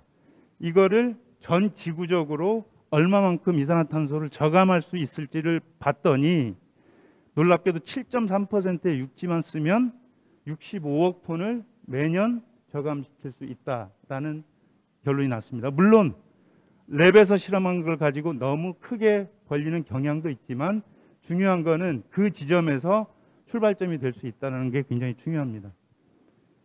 자, 맨 왼쪽에 있는 면적은 뭘까요? 우리나라 면적입니다. 우리나라 육지 면적인데 저기를 전부 다 우리나라를 전부 다 썼을 때 5,800만 톤 정도를 저감할 수 있습니다. 이게 국가가 바라는 2030년 국가 온실가스 감축 목표의 20%가 됩니다. 자, 그러면 연구는 어떤 전략으로 가야 될 것인가 이제 답이 나와가는 거죠. 바이오매스에서도 저감을 해야 되고 소재를 생산할 때도 탄소 저감형 소재를 생산해야 된다는 가장 중요한 어떤 원리들이 나오게 됩니다. 그래서 저희가 지금까지 10여 년 넘게 해왔던 기술들을 가지고 매스들을 얼마만큼 더 생산할 수 있을까라는 고민을 가지고 연구소 기업들을 우리 기술을 출자한 연구소 기업들을 지금 막 만들고 있습니다. 여기 삼청동의 라라이츠라는 회사는 생산된 미세조를 가지고 화장품 만드는 곳이고요. 두 번째 순천에 위치하고 있는 태양스피루나라는 기업은 우리가 갖고 있는 배양 시스템 균주 지금까지 어떤 연구 결과를 가지고 바이오매스 생산에 뛰어들었습니다. 그 다음에 제주, 저희가 이제 키오스트 제주연구소에서 근무를 하고 있는데 제주에서도 아주 각별한 환경을 가지고 미세조류 사업을 하시겠다는 분들이 지금 생기고 있습니다. 굉장히 아주 즐거운 소식이라고도 볼 수 있겠습니다. 여러분들 잘 아실 겁니다. 세포 실험 하시는 분들은 FBS를 많이 쓰시죠. FBS의 가장 큰 약점이 뭐냐 하면 약점이라고 얘기할 수 있을까요? 리스크라고 얘기한다면 소태아 혈청을 쓴다는 겁니다. 물론 그 소태아 혈청이 오리진을 잘 파악할 수 없는 경우가 많습니다. 그 다음에 그 안에 어떤 독성 물질이 있는지 어떤 균이 있는지 파악을 잘 할 수가 없습니다. 그러면서 우리가 줄기세포를 키우고 우리가 이제 바이오 소재들을 만들어내는 그 과정의 세포들을 쓰고 배양액을 글로 쓴다는 것은 상당히 무리가 따르는 것이겠죠. 그래서 연구재단에서 저희가 5년 동안 받아서 미세조류를 가지고 이 대체제를 만들겠다라는 큰 꿈을 갖고 저희가 해왔습니다만 현재까지는 전체 대체는 못하고 약 한 70%까지 대체를 한 상황입니다. 중간에 저희가 그 항체 단백질을 생산하는 산업용 초셀, 그 다음에 치아인대 줄기세포, 그 다음에 어류 백신용 세포에서 저희가 이제 타이터도 보고 여러 가지를 봤습니다만 그거보다 더 발전시켜 나갈 수 있는 방안들을 현재 찾고 있습니다. 그 중에 하나가 우리가 코로나 바이러스 백신 생산하는 식약처에 인증되어 있는 세포주들을 이용해서 동일하게 혈청 대체제를 가지고 바이러스 백신 생산하는 일들의 지금 기초 연구들을 지금 하고 있고요. 두 번째는 이산화탄소 저감을 위한 부분 중에 한 식품 분야입니다. 아까도 김 부장님께서 말씀을 해주셨는데 배양육 생산할 때 코스트가 가장 많이 드는 게 혈청입니다. 대부분 경제성 평가를 하면 95% 이상이 혈청에 묶여 있습니다. 그 혈청을 어떻게 이제 탈출할 것이냐가 가장 중요한데 뒤에서 보이시는 그림처럼 1kg의 소고기를 생산하기 위해서는 60kg의 이산화탄소가 발생이 됩니다. 가장 많이 되는 것이겠죠. 이거를 탈피하기 위해서 저희가 기업이랑 같이 해서 요거에 대한 일을 같이 하고 있습니다. 오늘 전시하고 있는 씨위드라는 기업이 벤처 기업이 저희 기술을 이전을 받았고 그걸 가지고 지금 열심히 해 나가고 있습니다. 많은 격려를 부탁드리겠고요. 이거를 70%까지 성공한 거를 30% 칵테일로 전환시켜서 이제 더 앞으로 전진시킬 수 있도록 연구진이랑 열심히 일들을 하고 있습니다. 3분 남았습니다. 예. 다만 한우 세포를 가지고 저희가 테스트했을 때 세포 주별로 조금의 차이들은 있었습니다.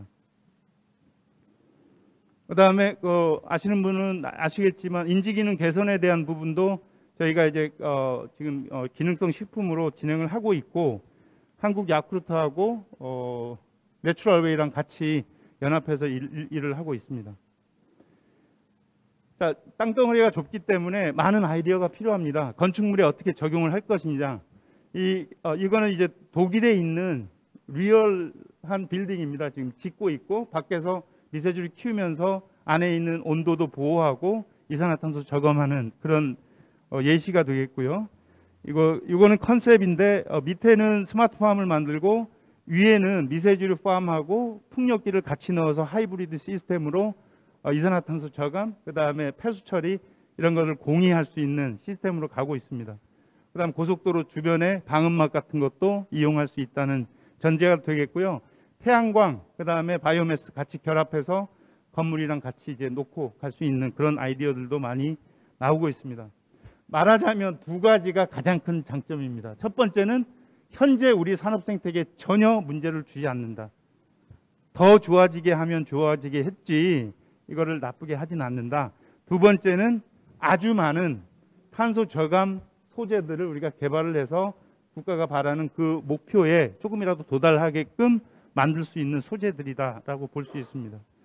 빨간색은 운송 분야고요. 파란색은 에너지 분야입니다. 우리가 1인당 6.65톤 정도를 버리고 있습니다. 운송 분야에서요. 그 다음에 에너지 분야에서는 3톤 정도가 되는데 5천만 국민이 전부 다 참여를 하게 되면 12억 톤을 1년에 제거할 수 있습니다. 그러니까 아까 제가 말씀드렸던 약 3억 톤의 국가 목표가 있는데 이거는 이상적인 예입니다. 이상적인 예이지만 우리가 미세주류뿐만이 아니라 국민적인 노력이 같이 따라간다면 충분히 아마 달성할 수 있는 목표가 되지 않을까 생각하면서 마무리 짓겠습니다. 감사합니다. 네, 좋은 발표 감사합니다. 다음은 군산대학교 노정래 교수님께서 해양 미세주류 파운더리에 대해서 말씀해 주시겠습니다. 네, 안녕하세요. 군산대 노정래입니다. 네, 앞서 쪽에 그 새 연사분들께서 그 산업적 동향이라든지 미세조류에 대해서 전반적으로 아주 말씀을 잘 해주셨기 때문에 제가 지금 마지막에 하면서 별 크게 드릴 말씀은 없어요. 그런데 제가 이제 순수한 그 동향이라든지 그 연구 그 배경보다도 기초 연구를 하는 입장에서 이렇게 미세조류 파운더리 이것도 그 타이틀도 그 주어졌기 때문에 제가 정한 것이 아니고 이렇게 미세조류 파운더리인데 평소 제가 생각하고 있던 평소 제가 하고 있던 그쪽에 있는 그쪽 개념이 있기 때문에 오늘 이게 대해서 잠깐 그 생각에 대해서 이렇게 말씀드리도록 하겠습니다. 앞서 이렇게 많이 말씀을 했는데 제가 그 해양 바이오를 한 30년 가까이 이렇게 해 오면서 제일 어려웠던 것이 그 바이오매스입니다. 뭐를 연구 결과를 내더라도 산업화라든지 이렇게 접근하려고 하면 도저히 생물량이 없어요. 그래서 처음에 이제 했던 것이 박테리아 그 배양할 수 있는 생물종을 찾았어요. 박테리아든지 펀자이 그 중에도 그 미세조류가 있었습니다. 그래서 이 보시다시피 굉장히 장점이 굉장히 많이 있습니다. 그쪽 장점이 너무 많아요. 그래서 이렇게 보면 그것도 재생 가능하고 CO2를 흡수하고 그리고 무엇보다도 그 케미칼을 많이 만들어 있는 그저 마이크로비얼 팩토리다. 그래서 공장에다 이렇게 있는데도 단 한마디에 이것을 좌절시킬 수 있는 말이 있습니다. 배양을 했을 때 바이오매스가 0.1% 내지는 1%밖에 되지 않는다는 그 말에 이 모든 장점을 다 상쇄시켜요. 그리고 이것을 우리가 미세조류를 가지고 그 산업적으로 성공하려면 0.1% 1% 되는 그 바이오매스가 그 가치를 해야 산업적으로 우리가 활용을 할 수가 있습니다. 그렇기 때문에 지금 현재까지 그 식품이라든지 모든 것을 이런 문제를 해결하기 위해서 많은 그 도전적이고 그 한계점을 극복하려고 많이 노력을 하고 있어요. 그렇지만도 아직까지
그것도 식품으로서 그쪽에 그쪽 안정하다는 것이 인정이 되었기 때문에 많은 연구를 해왔고 아세트잔틴을 만드는 그 헤마토코쿠스도 그 유럽에서도 건강 보조를 해서 우리가 인정을 했기 때문에 많은 연구를 하고 있고 나머지 종들은 웬만하면 잘 크는 거예요. 그 오염이 되지 않고 잘 크기 때문에 이런 종들을 많이 활용을 해왔던 겁니다.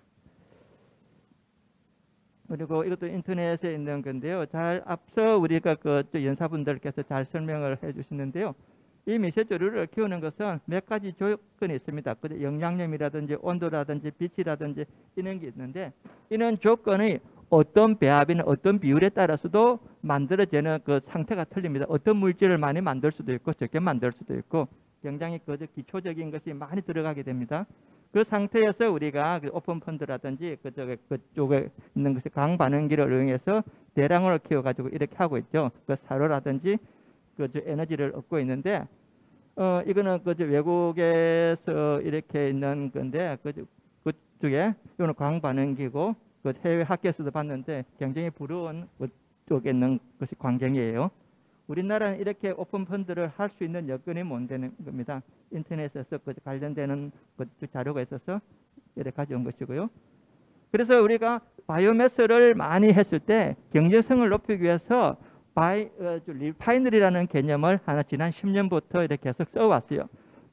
리파이너리 미세조류 바이오 리파이너리를 하면 뭔가 우리가 그 단가가 더 올릴 수 있겠다 생각했는데 앞서 이야기했듯이 한 종류의 그 바이오매스를 키운다 해가지고 이런 것들이 다 나오는 것이 아닙니다. 그래서 우리가 많이 키워서 유기 추출물인가 그쪽 수용액 추출로 나누어서 이런 물질을 뽑아내는데 이쪽에 있는 것은 맞지만은 또 이것이 많으면 이것이 적고 이렇게 돼가지고 다 균일하게 그쪽에 있는 것이 물질이 나오는 것은 아닙니다. 그래서 현재 전 세계적으로 보니까 그 한계점이 있는 거예요. 이건 우리가 바이오 리파이너리를 하면 이렇게 모든 것이 단가가 올라간다고 했는데 실제 앞서 말했듯이 하나의 그쪽에 물질을 만드는 종은 그쪽에 미세조류 컬처 상태에 따라 다 틀리게 됩니다. 그래서 이것도 없고 저것도 없고는 현실적으로는 실제적으로는 불가능한 겁니다. 물론 그 중에 있기는 있지만은도 쪽에 있는 것이 유사한 거는 다 있지만은도 큰 차이 나는 것은 만들 수가 없습니다. 그 대안으로도 우리가 컬처 시스템을 약간 달리 하는 경우가 있습니다. 1단계는 빛을 많이 줘가지고 에너지를 얻고 2단계에서는 빛을 줄여서 그쪽에 있는 에너지 말고 부가성, 고부가성 물질을 얻는 이런 방법이라든지 그다음 PBR 그쪽에 PBR 시스템을 약간 달리 해가지고 이런 문제를 극복하는 이런 것들이 있습니다. 그래가지고 실제는 리파이너리가 크게 성공을 하지 못하고 있다고 들었어요. 그리고 이거 보면 컬처의 기법을 달리하는 겁니다. 한 종의 물질을 얻기 위해서 키우는 것과 여러 종의 물질을 얻기 위해서 키우는 방법을 달리 해가지고 해보니까 물론 여러 개의 물질을 얻도록 키워서 하는 것이 단가가 그쪽에 있는 생산하는 이익이 더 높다 이렇게 나와 있고요. 그리고 그쪽 예시를 보면 한 종류만 하기 위해서 수지가 맞는 것은 아세트잔틴 이런 것이 있고 여러 종류를 그쪽에 있는 물질을 얻기 위해서는 단백질이라든지 지질이라든지 스타치 이렇게 하는 것도 있고 그리고 추출 방법을 또 달리 한다고 들었어요. 한 종류를 얻기 위해서는 끝까지 추출을 하는 것이고 추출 방법을 달리해서 우리가 얻을 수 있는데 다 같이 우리가 크게 성공을 하지는 못하고 있습니다.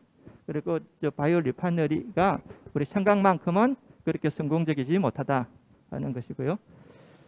그래서 이제는 보면 우리가 그쪽에 있는 해양 바이오에서 하나의 우리가 바이오 소스가 굉장히 중요한데 지금 미세조류니까 미세조류에 대해서 말씀드리면 이 미세조류가 좀 전에 식품이라든지 에너지에 대해서 이야기했지만 여기서 나오는 물질이 비단 이렇게 불포화 지방산이라는 색소만 있는 것이 아니라 다양한 컴파운드를 그쪽에 만들 수가 있는 거예요. 그리고 이는 종류는 우리가 앞서 상업적으로 많이 이용하는 종류 말고도 한 4만여 종이라는 미세조류가 있기 때문에 그런 종으로부터 우리가 약으로 쓸 수 있는 이렇게 생리활성도가 강한 물질들이 많이 있기 때문에 이런 종을 해외처럼 우리도 이제 이런 종에 좀 더 포커싱을 해서 투자를 하는 것이 어떻겠냐 하는 것이 제 생각입니다.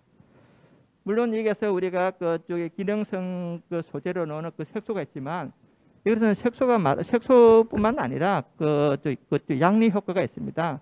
황산화든지 황염증이라든지 그 엔타이 캔서 이런 것으로 지금 개발되고 있는데 20% 30% 섞이는 게 아니라 고순도 거의 99% 정도로 깨끗하게 우리가 얻어가지고 그 의약품으로 우리 개발을 하고 있는 겁니다. 아세트잔틴. 그래서 이것을 보면 그쪽에 바이오매스가 50mg에서 하루에 1리터를 기준으로 1.5mg이 지금 최고로 계속 이렇게 나타나고 있고 그 단가가 그 키로당 한 2,500불에서 7,000불 이렇게 고가에 이렇게 판매가 되고 있는 것으로 보고되고 있습니다. 그 베타카로틴 역시 이것도 약간의 그쪽에는 그 수독률이 조금 높게 나오죠. 이렇게 역시 그 고순도로서 그 의약품으로 우리 개발을 하고 있고요. 역시 마찬가지입니다. DHA, EPA. 그런데 이렇게 우리가 흔히 잘 알려져 있는 불포화 지방산이라는 색소체뿐만 아니라 이렇게 그 해외처럼 이제 우리가 신규 생리 활성 물질을 가지고 그 의약품으로 우리 개발을 하고 있다는 겁니다. 그래서 보면 우리가 그쪽에 있는 그 사이노박테리아에서 나왔던 것이 우리가 현재 그 항암제로 판매되는 그 약품과 거의 그 버금가는 이런 물질도 우리 찾아서 계속 개발을 하고 있는 것이고 우리가 토마토에 들어있는 그 라이코펜이 미세조류에서 찾았다는 거죠. 그쪽에 있는 그 클로렐라, 그 마닐라에서 아주 고가로 이렇게 뽑아서 그 항암제로 우리 개발을 하고 있는 거, 그다음 큐라신이라든지 이와 같은 우리가 비단 그 색소라든지 불포화 지방산 외에도 사실 그 의약품으로 쓸 수 있는 이런 물질들이 미세조류에서는 굉장히 많이 있고 이렇게 현재 그 연구뿐만 아니라 그 의약품 개발로 실제 하고 있는 겁니다. 이것은 우리가 레드 LG에서 알게에서 나왔던 플로리도사이드라는 이 물질입니다. 만노스에다가 글라이세롤이 붙은 간단한 거지만 이 물질을 여기서 찾아가지고 합성을 통해서 우리가 소염 진통제로 쭉 개발을 하고 있어요. 현재 지금 전임상 단계에 있고 우리가 임상 단계에서 보면 항암제로서 우리가 하고 있는 것이 이 두 종류가 있습니다. 돌라스타틴 10이라든지 이런 것은 남세균에서 링비아스에 나왔다고 그래요. 여기서 링비아스에 분리시킨 돌라스타틴, 오리스타틴 이런 것들이 있습니다. 이런 것은 지금 항암제로서 임상 2단계까지 우리가 가고 있고요. 그러면 크립토파이신이라는 것도 역시 마찬가지입니다. 그쪽에 사이노박테리아에서 로스톡에서 나왔는데 이런 물질을 뽑아서 임상 단계에 지금 가고 있는 것이고 미세조류에서 그러면 신약은 없나? 딱 신약 1호가 있습니다. 이것이 에드세트리스라는 그쪽에 항체가 붙어 있는 이겁니다. 그 항체를 앞서 말했던 이렇게 그쪽에 돌라스타틴과 유사한 스리스타틴에다가 항체를 붙여 가지고 의약품을 만들었는데 호독긴 림프암에 림프암에 효과가 있는 이런 치료제로 지금 우리가 시판이 되고 있는 겁니다.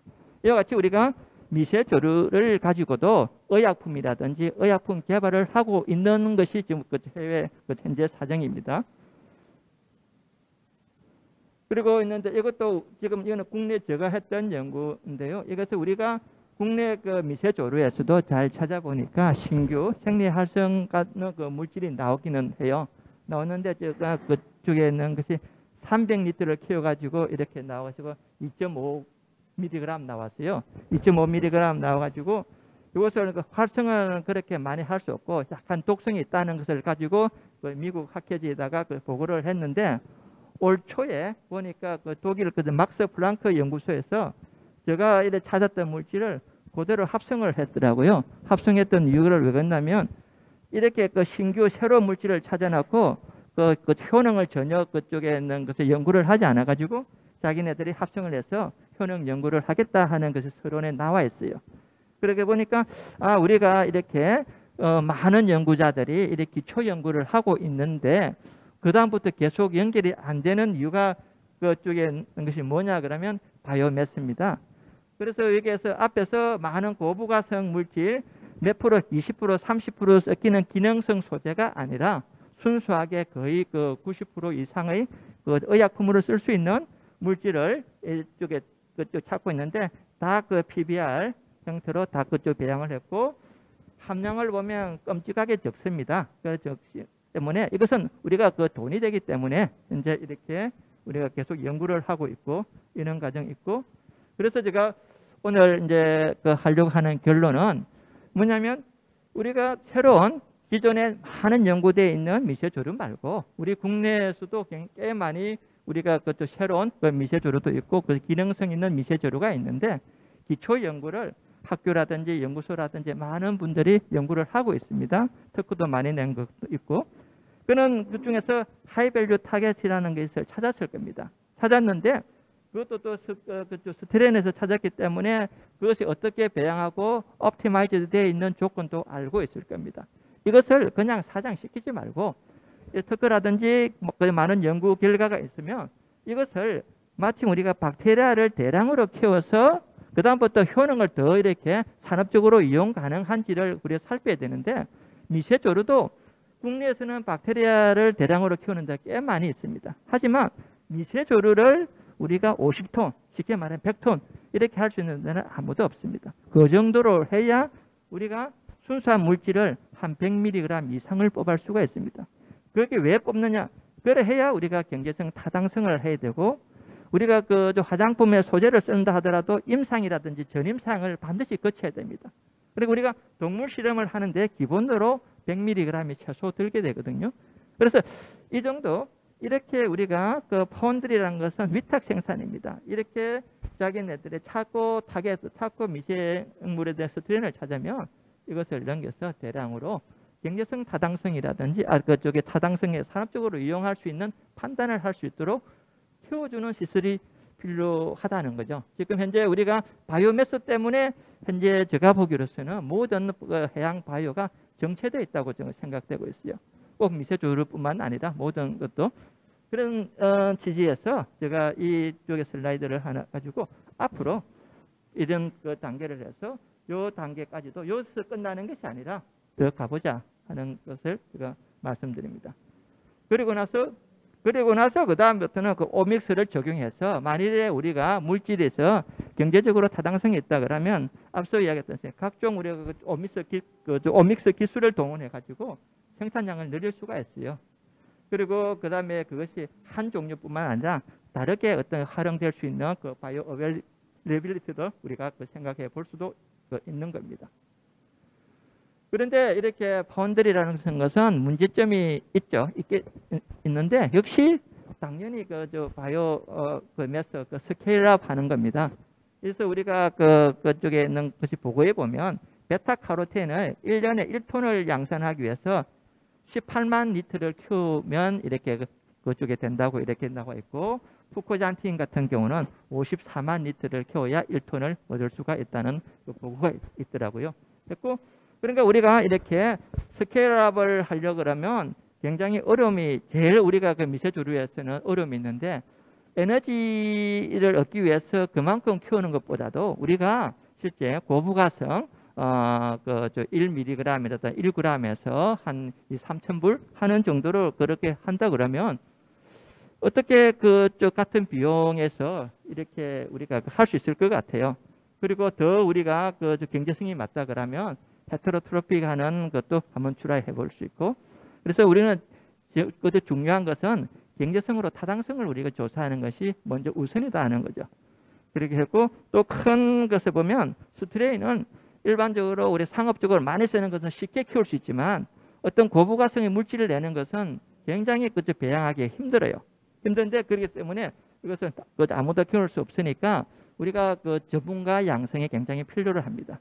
그래서 그는 전문가를 바탕으로 이 실제는 그 컬처 어려움을 우리가 극복을 해야 되지 않을까 생각을 하고 마지막으로 제가 그것도 제안드리는 것은 마이크로알기는 상당히 우리가 매력적인 생물입니다. 제가 이렇게 해봐서 미세조류는 한 15년간 했는데 그 손을 놨다가 또 하게 되고 손을 놨다가 하게 되고 이래 그래요.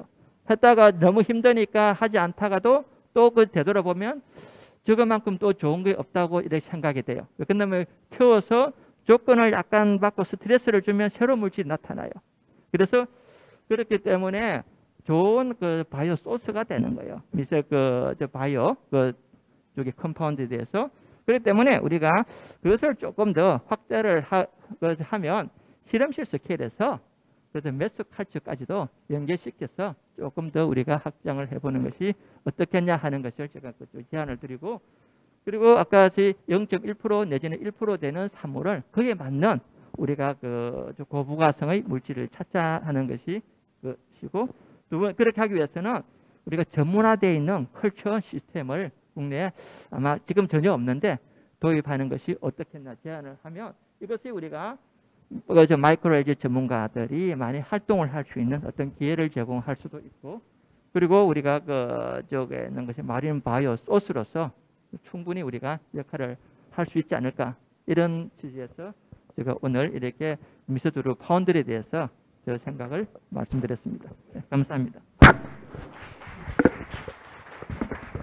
네, 감사합니다. 지금 오늘 그 네 분의 연사께서 좋은 발표를 해주셨습니다. 오늘 발표를 해주신 네 분께 깊이 감사를 드립니다.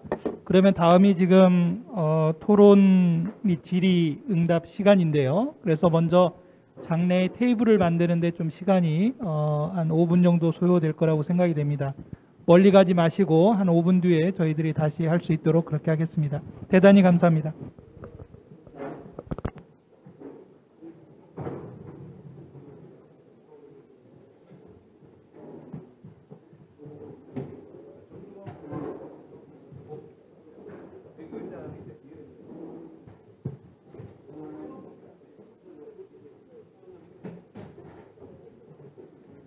이건 도저히 안 돼. 여기까지.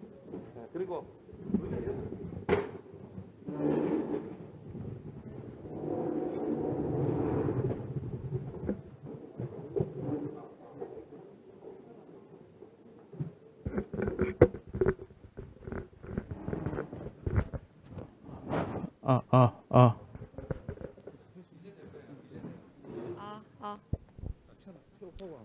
하나 둘 둘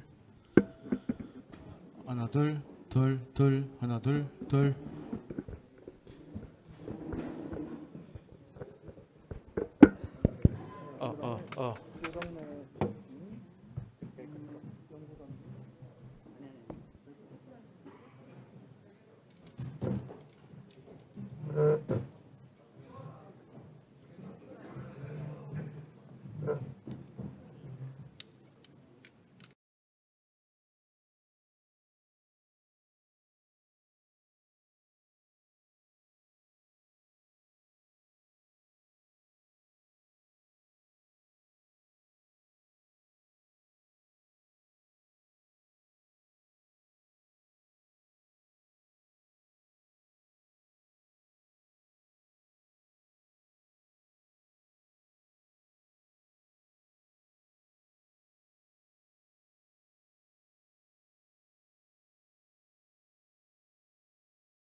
있습니다. 아까 우리 발표해 주신 발표자 세 분하고 또 추가적으로 해양수산부의 임상욱 연구관님께서 오늘 토론해 주시겠습니다.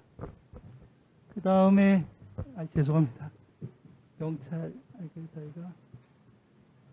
저희가 마크로 LG의 스크러스의 판철호 박사님께서 또 참여를 해주셨습니다.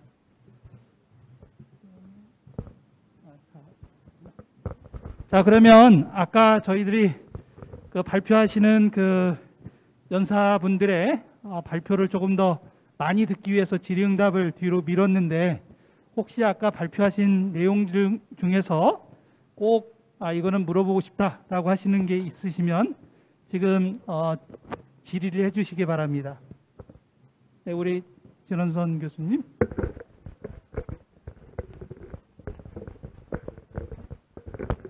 네, 한양대학교의 진원서입니다. 발표 잘 들었고요. 제일 먼저 발표하신 자원관의 조기철 박사님. 이게 먼저, 그러니까 순서대로 제가 좀 질문이 많아서요. 짧게.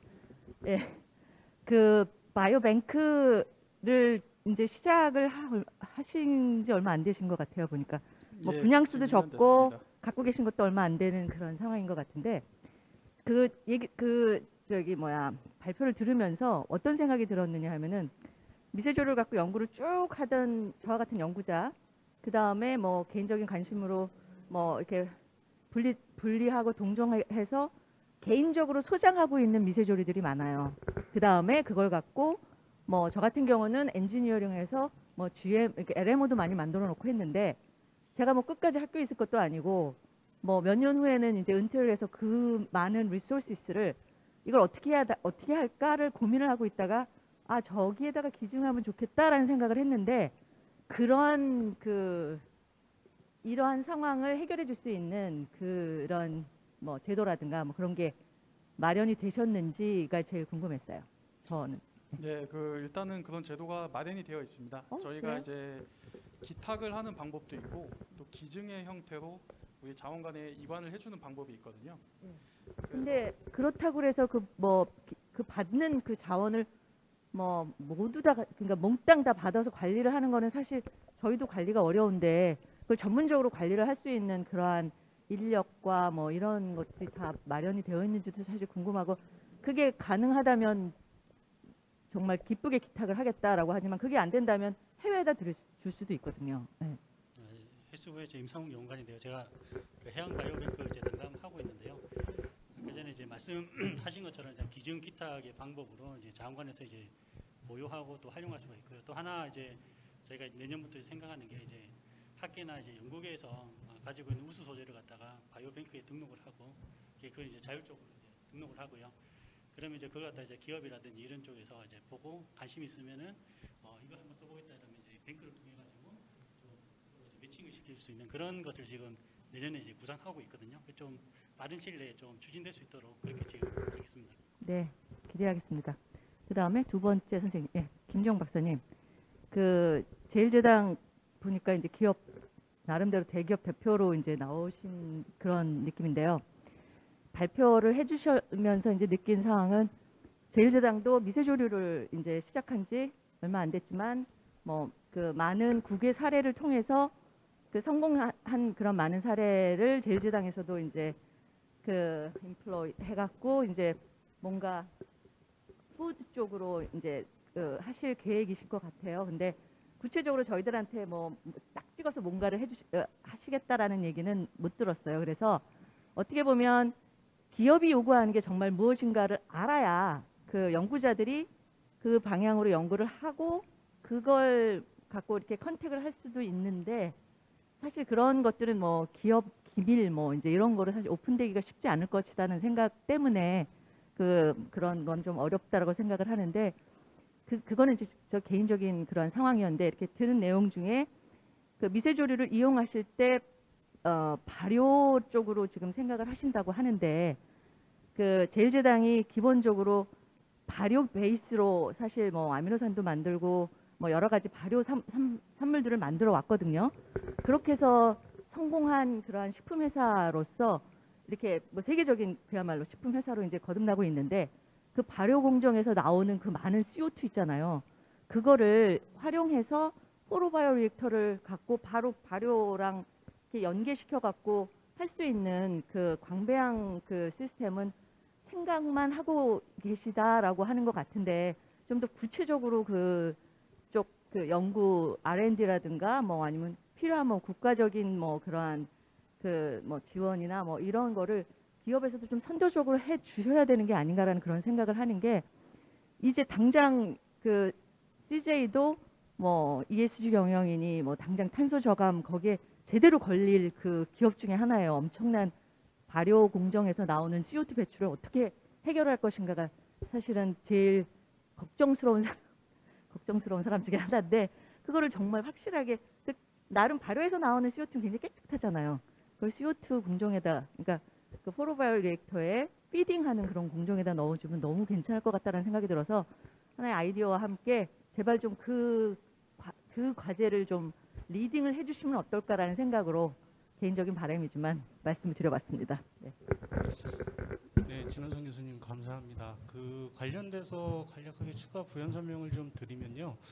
말씀하셨던 부분들에 대해서는 그룹 차원 그리고 저 연구자로서 한 사람 그리고 현재 미세주류를 지금 바이오 차원에서 제1제당 차원에서 지금 현재 추진하고 있는 그 미래 방향으로서는 네, 그 말씀하셨던 부분이 전략적으로는 지금 포함이 되어 있습니다.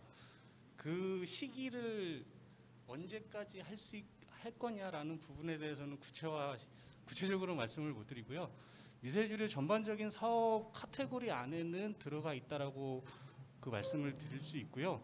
현재 발효 기업으로서 발효 안배양을 하게 되면 미세주류를 비롯해서 뭐 코린이나 이콜라이 기타 미생물을 이용한 발효를 하게 되면 CO2는 정말 발생이 많이 되고 심상준 교수님을 비롯한 여기 옆에 계신 이제 강도영 박사님이나 모든 미세주류를 연구하시는 분들께서는 다 광배양 기반의 연구들을 많이 하시고 그 주제 중에 하나가 이제 CO2 흡수가 됩니다. CO2 제거가 되고 그 부분을 저희도 테이크를 하고 저 또한 김희식 박사님, 안치홍 박사님 산하에서 CO2를 이용한 광배양을 했었기 때문에 그 부분을 그 경험을 살려서 저희 발효 배기가스를 활용한 광배양 시스템까지도 연계해서 구축하는 방향까지도 네, 지금 현재 전략적으로 구상을 하고 있고 사업 계획을 지금 추진을 하고 있는 상황입니다. 그 문제는 말씀드렸던 제가 후반부에 말씀드렸을 거예요. 이게 균주 기반의 제품이냐 이제는 그게 그런 패러다임이 아니라 공정 기반 공정 맞춤형 균주를 만들어야 되고 제품 맞춤형 균주를 찾아야 되는 상황인데 공정은 이제 어느 정도 셋업이 된 상황이잖아요. 말씀드렸듯이 발효는 발효인 거고 발효 배기가스를 활용한 이제 그 광배양 설비를 이용을 해야 되는데 그랬을 때의 그러한 효율이 생산성이 높아지는 그 미세주류 균주를 어느 곳에서 누가 개발을 하고 그 개발된 균주를 저희에게 기술 이전을 해줄 수 있느냐 첫 번째가 그 부분이고요. 그 부분들은 저희가 지속적으로 탐색을 하고 지속적으로 오픈 이노베이션을 통해서 계속적으로 요청을 드릴 겁니다. 그 요청을 드렸을 때에 저희에게 그런 기술적인 부분을 알려주시면 저희는 그 알려진 정보를 기반으로 사업성을 평가를 하고 네, 그 균주를 기반으로 생산할 수 있는 그 제품들에 대해서 좀 더 다각적으로 검토를 하면서 그 방식대로 사업을 추진해 나가려고 지금 현재 계획 중에 있다라고 말씀을 드릴 수 있을 것 같습니다. 진원성 교수님이 초반에 말씀하셨던 보유하신 균주 기증하지 마시고 저에게 주세요. 이상입니다. 진 교수님 뭐 질문이 더 많으실 텐데 우선 다른 분들 질문 먼저 하시고 또 돌아오도록 하겠습니다. 플로어에서 혹시 질문하실 분이 계시면은 질문해 주시기 바랍니다. 여기 앞에 예.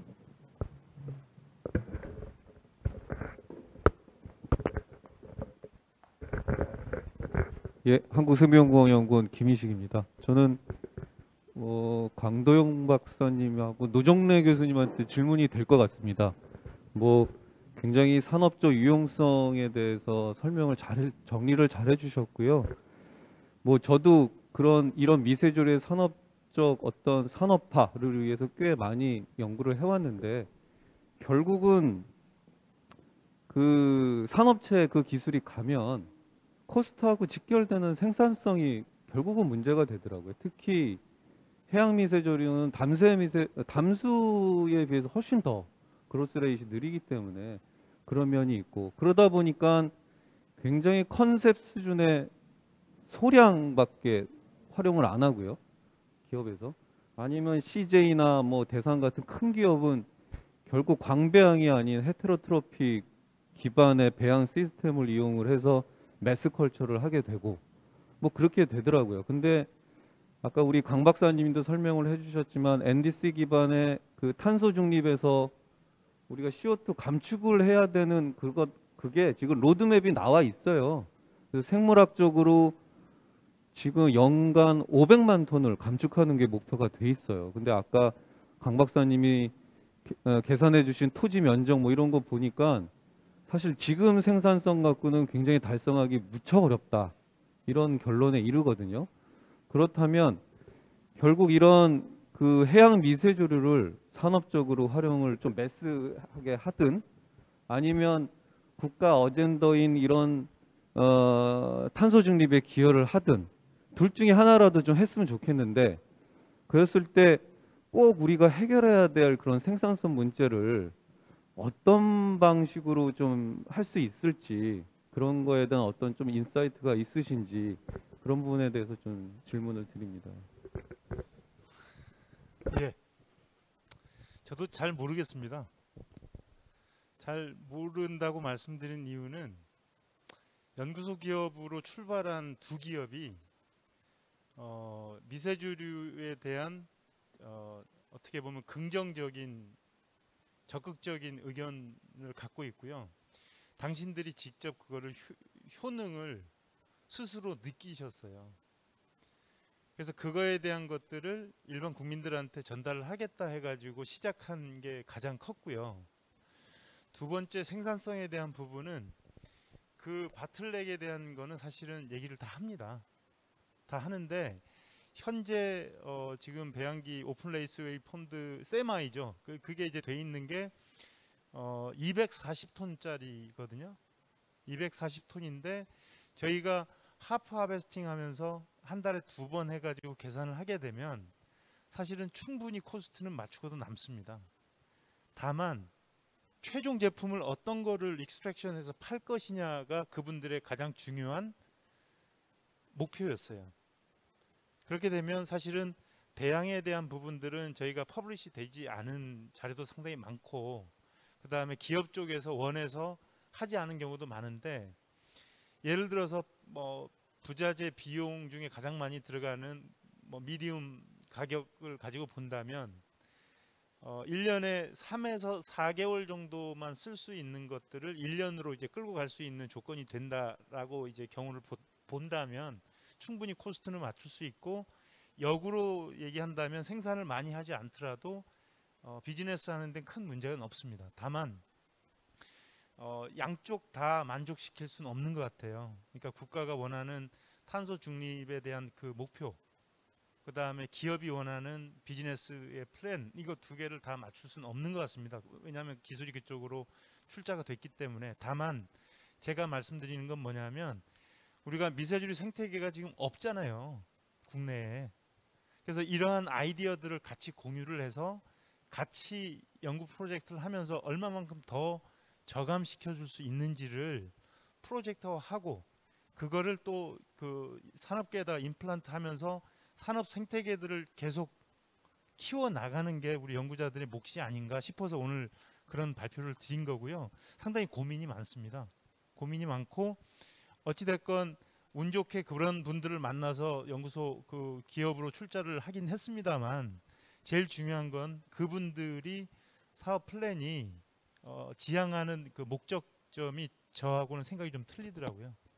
근데 그런 부분에서 배양 기술이라든가 그다음에 종 보존하는 부분, 그다음에 장기적으로 이 배지를 어떻게 유지해야 되는 거, 이런 것들에 대한 핵심적인 기술들만 우선 드리고 그분들이 출발을 지금 했습니다. 더 답변을 못 드려서 죄송합니다. 네. 감사합니다. 저희들이 사실은 뭐 시간이 그렇게 많지는 않기 때문에 먼저 오늘 그 토론회에 또 소주제를 말씀해 주실 판초로 대표님께서 한 말씀 해주시고 또 토론을 하도록 하겠습니다. 예, 안녕하세요. 판초로입니다. 제 소속이 키스트 책임연구원이기도 하고 여기 미세조류에서 다 금방 아실 것 같은데 또 그렇지도 않은 것 같아요. 마이크로알지 에스크어스라는 회사의 대표이기도 합니다.